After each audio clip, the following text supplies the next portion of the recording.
미국이 고금리 장기화가 현실화될 조짐을 보이면서 국내 주식과 채권, 원화값이 일제히 급락했습니다. 코스피가 반년 만에 2,400선 초반으로 밀려난 가운데 미국 국채 금리는 연 4.8%, 원달러 환율은 1,360원 선을 돌파했습니다. 고성능 반도체 수요가 커지면서 국내 반도체 수출이 지난해 10월 이후 최대를 기록했습니다. 하지만 달러 강세와 고금리가 지속되면서 전반적인 실물 경기 회복 시점은 불투명한 상황입니다. 현대차와 기아가 지난달 미국에서 SUV를 중심으로 6만 9천 대의 신차를 판매하며 역대 9월 판매량 최고 기록을 갈아치웠습니다. 가장 많이 팔린 차종은 현대차 투싼과 산타페, 기아 스포티지였습니다. 5대 시중은행에서 최고 연 4%대 금리를 제공하는 예금이 다시 나왔습니다. 지난해 하반기 출시했던 1년 만기 특판 예금의 만기가 돌아오면서 이 자금을 붙잡으려는 은행권의 경쟁이 치열합니다.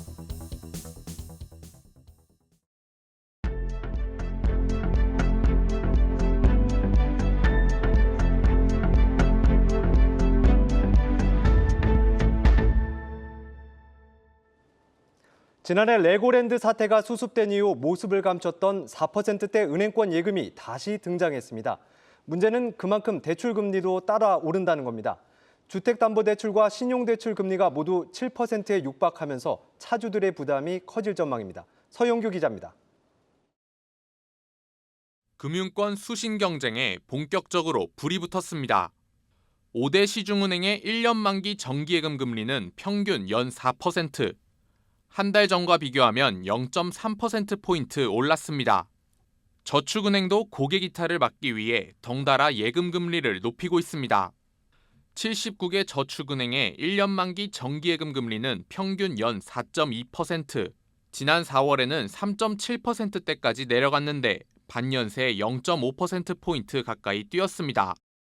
지난해 하반기 출시됐던 고금리 정기예금의 만기가 돌아오면서 이를 유치하기 위한 금융권 경쟁이 한층 치열해진 탓입니다.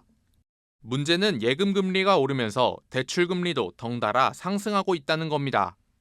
5대 시중은행의 혼합형 주택담보대출 금리는 최고 6.4%, 한 달 만에 상단이 0.5%포인트 급등했습니다. 이복현 금융감독원장도 지난달 말 열린 회의에서 고금리 예금의 재유치 경쟁이 대출금리 상승으로 이어질 수 있다며 여수신 경쟁 과열 여부를 밀착 점검하겠다고 강조한 바 있습니다. 다만 최근 금리 상승세가 미국 국채에서 시작됐다는 점을 감안할 때 금융당국의 개입이 쉽지 않을 것이란 지적도 나오고 있습니다. 실제로 금감원장의 경고성 메시지가 나온 이후에도 예금금리와 대출금리 모두 상승세를 이어가고 있습니다. 금리를 붙잡고 있는다고 해서 시장금리가 안 올라갈 거냐? 그렇지는 않아요. 이런 시점에서는 금융당국이 직접적으로 시장을 개입하는 것보다는 금리 상승 움직임이 어떤 쪽으로 충격을 가져올 거냐, 이런 거에 대한 준비 같은 거는 충분히 할 수 있겠습니다. 급격한 금리 상승이 대출 부실과 시스템 위기로 번지지 않도록 금융당국의 관리 감독이 더욱 중요해졌습니다. 한국경제TV 서영규입니다. 미국 국채금리가 고공행진하자 위험자산 회피 움직임에 뉴욕 증시는 연일 하락하고 있습니다. 이런 가운데 월가에서는 국채금리가 계속 급등할 경우 연준이 금리 인상을 멈출 수 있다는 분석이 나왔습니다. 박찬희 기자의 보도입니다. 미국 연준의 긴축 정책이 장기화될 것이란 우려에 10년물 국채금리가 5% 턱 밑까지 치솟으며 16년 내 최고치를 경신했습니다. 전날 미 노동부가 발표한 8월 민간기업 구인 건수가 예상치를 크게 웃돈 961만 건으로 집계되며 고용시장 열기를 입증한 점이 국채금리 상승을 견인했습니다. 한 달짜리 임시 예산안이 극적으로 통과되며 미정부 셧다운 우려가 일부 해소된 점이 국채금리 상승으로 이어졌다는 분석도 나옵니다. This is partly driven by the government shutdown that did not happen. And, so the US economy is continuing to, or expected to continue to stay resilient and so on. 연준의 주요 인사들이 긴축 정책의 장기화를 시사한 점도 국채금리 상승을 부채질했습니다. 대표 매파 인사인 로레타 메스터 클레블랜드 연은 총재에 이어 비둘기파인 라파엘 보스틱 애틀란타 연은 총재도 당분간 고금리를 유지해야 한다고 주장했습니다. 국채금리 급등으로 나스닥과 S&P 500 지수는 지난 6월 이후 최저치를 기록했고 다우 지수는 올해 상승분을 모두 반납했습니다.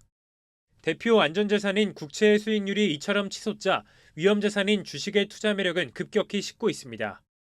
월가에서 채권왕으로 불리는 빌 그로스는 10년물 국채금리가 단기간 5%를 넘을 것으로 내다봤고 시장조사업체 CFRA 리서치는 이에 따라 증시가 추가 하락할 수 있다고 전망했습니다. 다만 일각에선 미국 국채금리의 과도한 상승세가 계속될 경우 금융시장에 큰 충격을 야기할 수 있는 만큼 금융 혼란을 막기 위해 연준이 금리 인하 시기를 앞당길 수 있다는 관측도 나옵니다. 한국경제TV 박찬유입니다. 추석 연휴를 끝내고 돌아온 코스피가 검은 수요일을 맞이했습니다. 반년 만에 코스피가 2,405선으로 추락한 건데요. 주요 증권사 리서치 센터장들은 당분간 변동성 장세가 이어질 것이라며 실적주 위주로 접근하라고 조언합니다. 자세한 내용 최민정 기자입니다. 추석 연휴를 끝내고 일주일 만에 거래가 재개된 코스피가 고금리 장기화 우려가 현실화되면서 2,405.69의 장을 마쳤습니다. 미국 시간 3일 연 4.3%를 터치했던 10년물 미국 국채 수익률은 아시아 시장에선 상승폭을 더욱 높이면서 각국 시장 금리까지 끌어올렸습니다. 고용을 비롯해 미국의 각종 경제 지표가 예상보다 양호한 데다 연방준비제도 인사들의 매파성 발언과 미국 의회의 정치적 혼란 소식까지 더해지며 국채 금리를 밀어 올리고 있다는 분석입니다. 킹달러 현상의 주요 6개국 통화 대비 달러 가치를 나타내는 달러 인덱스는 107선을 돌파했고 이날 원달러 환율도 11개월 만에 1,363.5원의 장을 마감했습니다. 이에 이날 유성대 한국은행 부총재는 각별한 경계심을 갖고 국내 가격 변수 및 자본 유출입 동향을 면밀히 모니터링하면서 필요시 시장 안정화 조치에 나설 것이라고 전했지만 국내 증시에 미치는 영향은 제한적이었습니다. 변동성 장세 속 증권사 리서치 센터장들은 공포에 따른 추격 매도보다 주식 비중을 유지하면서 실적주 위주의 접근을 조언합니다. 실적이 확인되는 반도체, 기계, 자동차 업종을 주목하고 고금리가 이어지는 만큼 경기 방어주에 관심을 가지라는 설명입니다. 특히 대부분의 센터장들이 반도체주를 추천하며 올해 3분기와 4분기는 삼성전자와 SK하이닉스 등 국내 반도체 업체의 이익이 개선되는 구간으로 4분기는 디램의 계약가 상승 등 전통적인 사이클 회복 증거들이 반도체의 주가 상승을 견인할 것으로 보고 있습니다. 반면 올 상반기를 중심으로 테마를 만들며 주도했던 2차 전지, 로봇주에 대해선 보수적인 입장입니다.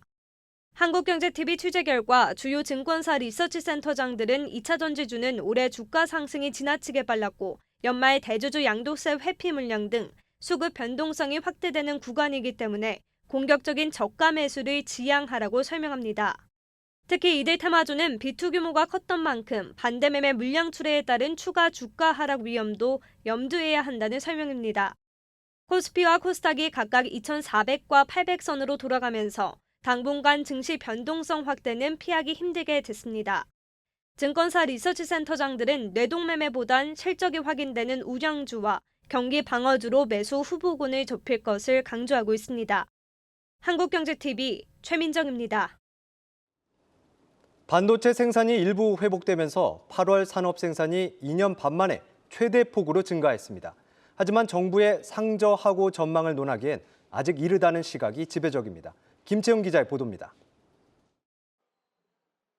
산업 생산과 소비, 투자가 트리플 마이너스를 기록했던 7월과는 달리 8월 국내 산업 활동은 소비를 제외하고 모두 플러스로 돌아섰습니다.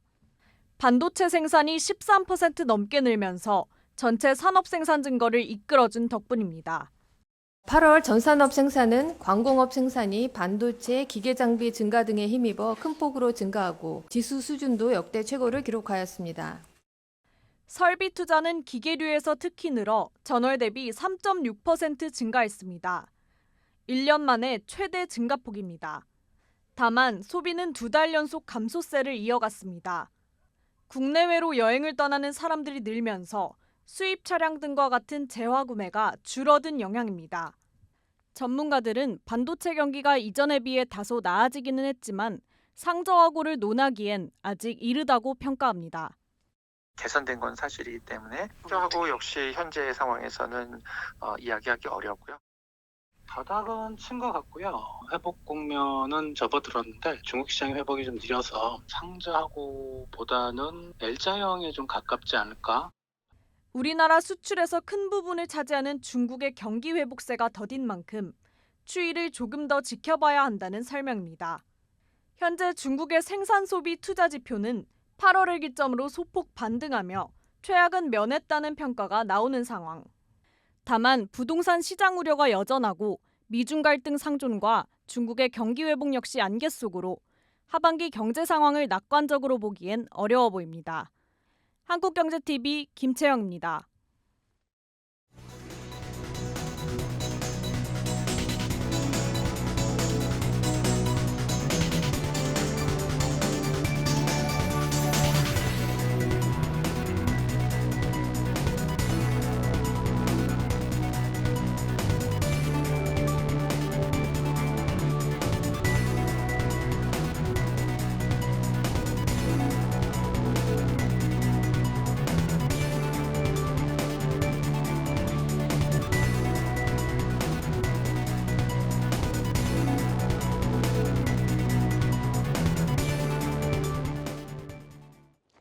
마켓 플러스입니다. 오늘 증시에서 투자자들의 눈길을 잡았던 뉴스들 살펴보겠습니다.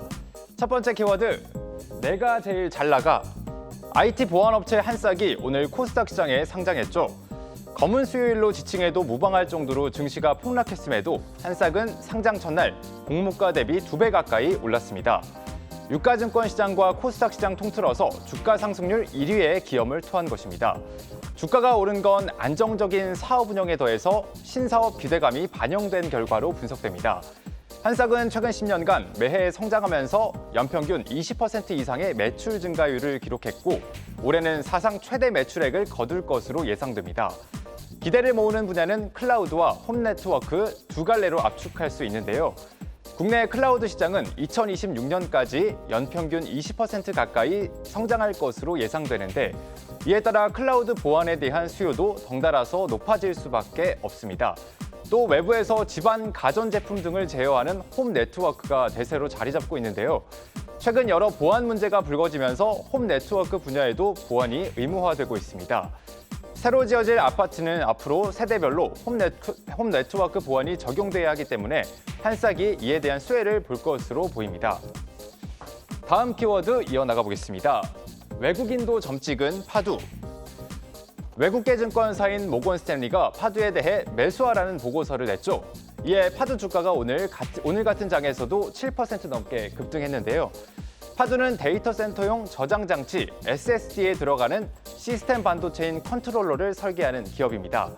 모건 스탠리는 현지 시각으로 지난 3일 보고서를 내고 파두에 대한 목표 주가를 53,000원으로 제시했습니다. 비중도 확대하라는 의견을 냈습니다. 파두가 글로벌 낸드 플래시 제조업체들과 협력하는 만큼 앞으로 반도체 업황 회복에 따른 수혜가 예상된다는 이유에서입니다. 국내 증권업계에서도 긍정적인 전망을 내놓고 있는데요.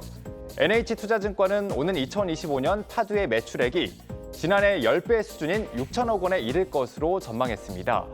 SSD 시장 규모가 가장 큰 미국뿐만 아니라 유럽, 중국, 일본, 동남아시아 등지에서 시장 점유율을 확대해 나갈 것으로 보기 때문입니다. 증권업계 관계자는 글로벌 시장에서 한국의 시스템 반도체 점유율이 낮은 가운데 사용 영역이 점차 확대되고 있다면서 장기적인 관점에서 볼 때 성장 가능성이 크다고 본다고 말했습니다. 다음 세 번째 키워드 보시겠습니다. 2차 전지, 옛날이요. 최근 주가 하락폭이 높은 업종을 고르라면 단연 2차 전지를 꼽을 수 있는데요. 오늘도 LG 에너지 솔루션과 삼성 SDI 같은 배터리 셀업체의 주가가 장중 신저가를 경신했습니다. 에코프로비엠과 에코프로, LNF 등 양극재 업체의 주가도 부진했습니다. 증권업계에선 그동안 드디어 올 게 왔다, 2차 전지 한 사이클이 끝났다라고 평가를 하는데요. 그동안 성장 기대감에만 의존해서 올랐던 주가가 경기 침체 우려와 미국 국채금리 상승이란 동반 악재에 직면한 겁니다. 특히 경기 침체는 전기차 판매에 직접적인 영향을 주는 만큼 이 배터리 업체의 입장에서는 실적에 부정적인 요인입니다. 또 트럼프 미국 전 대통령의 재선 가능성이 높아지고 있는 점도 이 2차 전지 투자 심리에 부정적인 영향을 미쳤다고 보이는데요. 트럼프 전 대통령은 재선하면 가솔린 엔진을 허용할 것이라며 전기차에 부정적인 입장을 밝히고 있습니다. 때문에 당장 주가가 떨어졌다고 해서 매수에 나서는 것보단 당분간 보수적으로 볼 필요가 있다는 분석이 힘을 얻고 있습니다. 한 운영업계 관계자는 최근 2차 전지 주가가 떨어졌지만 여전히 밸류에이션이 비싸다며 이 주가 반등이 나오고 난 이후에 매수를 해도 늦지 않을 것이라고 본다고 말했습니다. 채권 시장 투자 심리가 나아질 때 2차 전지 매수에 나서도 늦지 않을 것이란 시각도 있는데요. 채권 금리 상승세가 꺾여야지 주식 시장 투자 심리도 나아지는 만큼 회복될 수 있기 때문에 이때까지 기다릴 필요가 있다는 겁니다. 지금까지 마켓 플러스였습니다.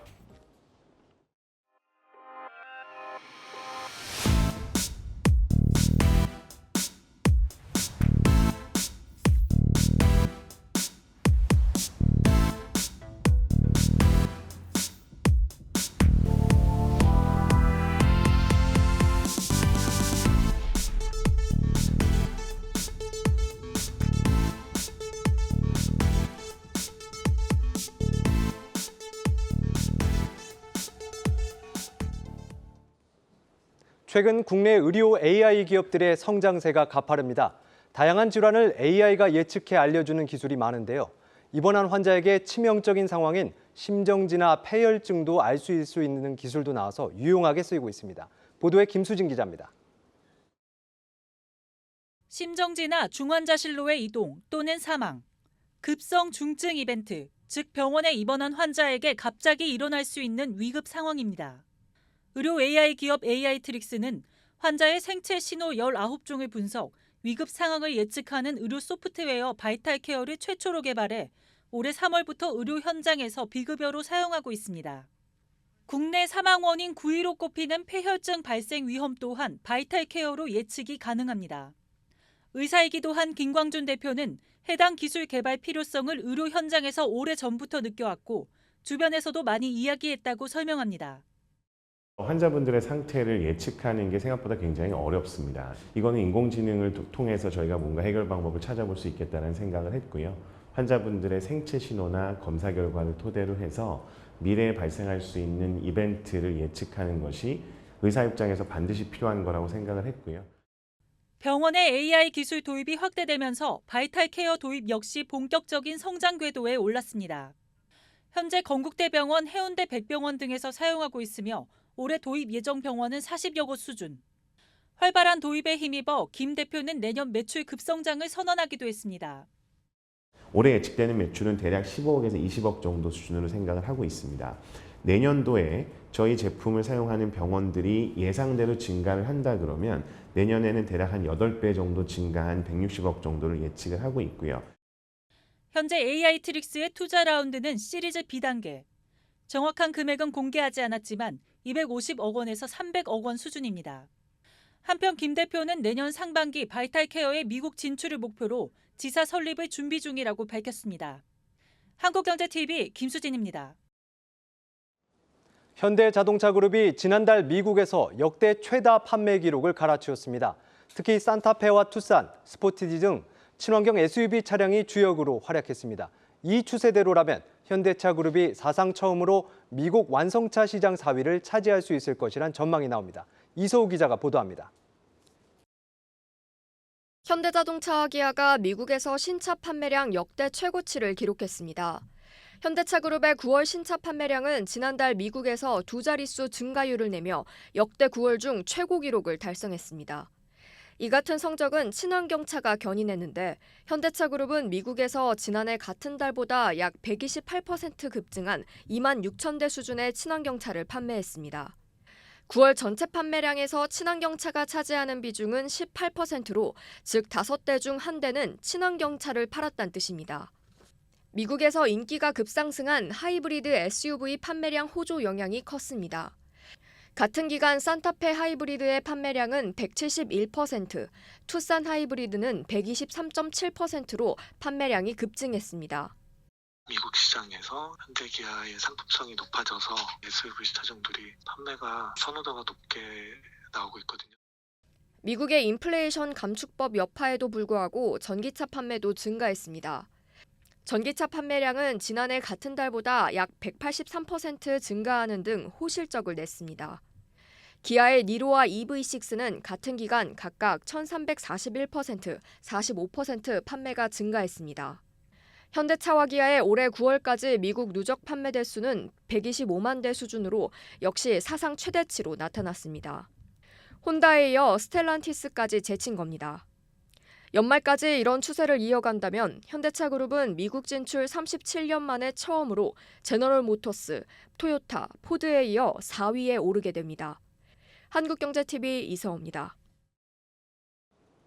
악성 미분양이 쌓였던 대구를 중심으로 지방 분양 시장이 회복 기미를 보이고 있습니다. 미분양이 줄었을 뿐 아니라 분양권에는 웃돈까지 붙어 거래되고 있습니다. 건설사들은 이 분위기를 틈타 지방 물량을 털어내겠다는 목표인데 계획대로 될지는 미지수입니다. 방서우 기자가 보도합니다. 지난해 7월 대구 수성구에서 공급된 주상복합 아파트. 청약 당시 30% 넘는 미분양 물량이 발생했지만 최근에는 8천만 원까지 웃돈이 붙은 분양권 매물이 나오고 있습니다. 대구역 일대에 분양된 다른 주상복합도 입주를 한 달 앞두고 분양권 거래가 급증하며 분양가보다 가격이 낮은 소위 마피 물건은 자취를 감춘 지 오래입니다.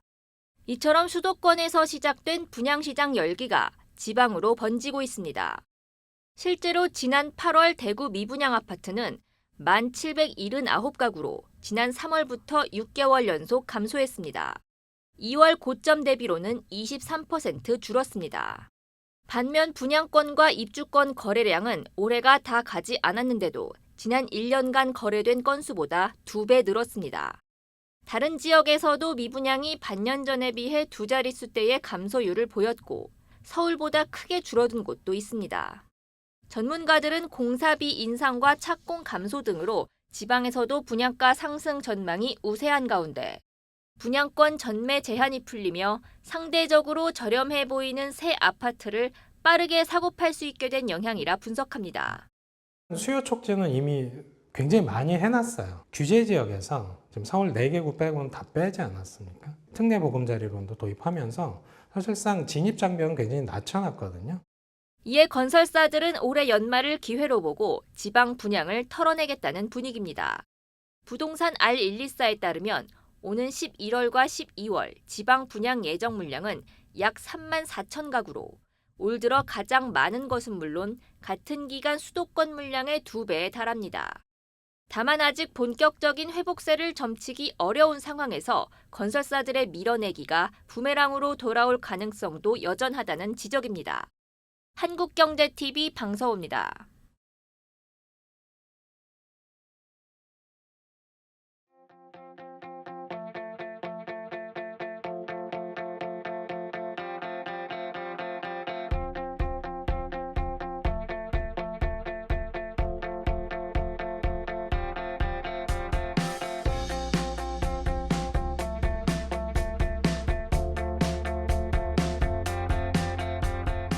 미국의 수출 계약권이 발생하게 되었습니다. 더 이상 이제 인천의 유일의 양복점이 아닌 세계적인 브랜드가 되기 위해서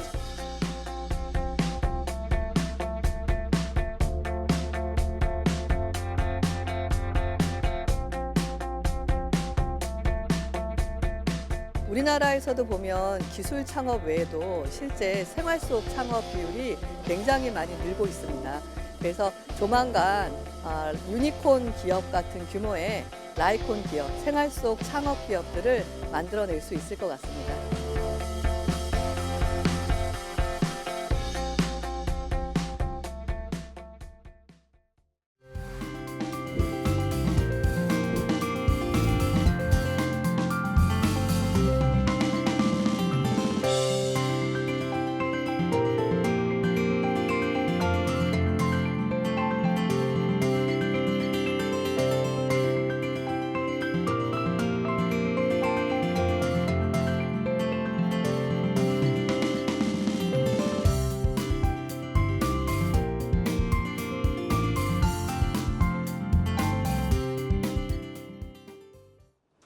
뉴스플러스 오늘 준비한 순서는 여기까지입니다. 시청해주신 여러분 감사합니다.